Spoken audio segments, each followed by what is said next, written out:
Hello everybody, Eric Lindberg here, ericlindbergmusic.com. Pay me a visit, drop me a line, sign up for the mailing list, and check out some cool new merch I've got going on there.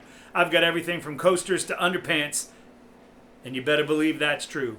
So you might want to go and check it out, all right? Because what can't be improved by having this face on it? Well, anyway, moving right along, in 5 minutes or less, I'm going to introduce you to some information today that you may find extremely useful. And basically boils down to this.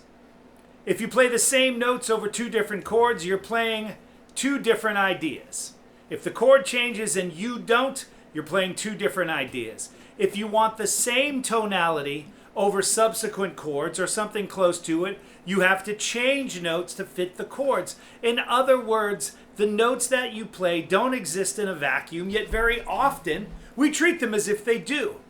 Like, I need to learn new scales to spice up my playing is something that I hear a lot. I need to learn new scales, and that's admirable because what people are basically saying is, I'm tired of what I've been doing, I want to do something different. But let me introduce you to this idea. If you have a minor blues, 3 minor chords, in this case we're going to do A minor, D minor, and E minor. If you want to keep the same tonality over each chord, you're going to have to switch positions, and let's go to our minor pentatonics. Often, when people hear either a major or a minor blues, they just go to the root, and they play a minor pentatonic. It's that whole ratio to the 12th fret thing.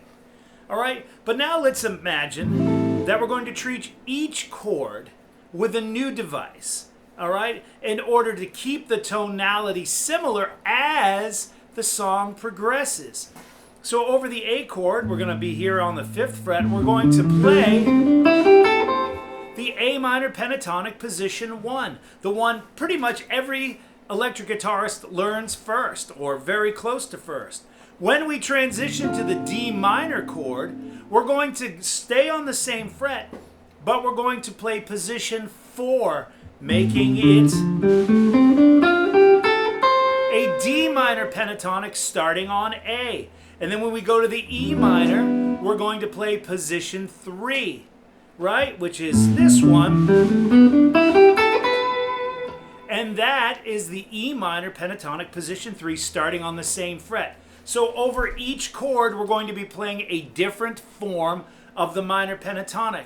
It gives it a more sophisticated sound and actually gives us more notes in the same region to use that are chord specific, right? It is a sound. It's not the only sound, but it's one that you should know if you really want to know music.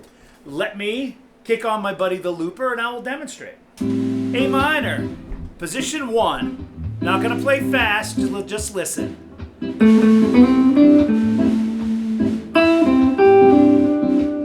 Here comes the D minor.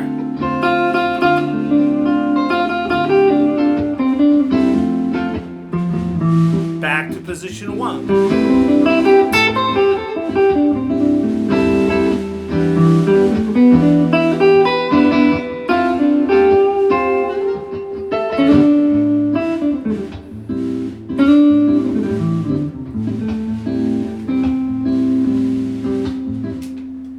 You'll hear that's different than sort of the typical one-scale blues, although that's a great sound too. Remember that for every note that you play, without context, you can't determine it's a sad or a happy note or what have you. Context, chord, is going to determine the notes. So maybe you don't need to learn more scales. Maybe we just need to learn more places to put what we already know. This is a deep dive, and I'd love to help you out with it. All right, so reach out to me. Again, ericlindbergmusic.com, www.ericlindbergmusic.com. Please sign up for that newsletter and like and subscribe. That would be helpful. Also, share. I'd love to spread the word. So this is Eric Lindberg. I'm wishing everyone a wonderful day. Keep practicing. Keep it up. I'd love to hear from you. Let's get together and work.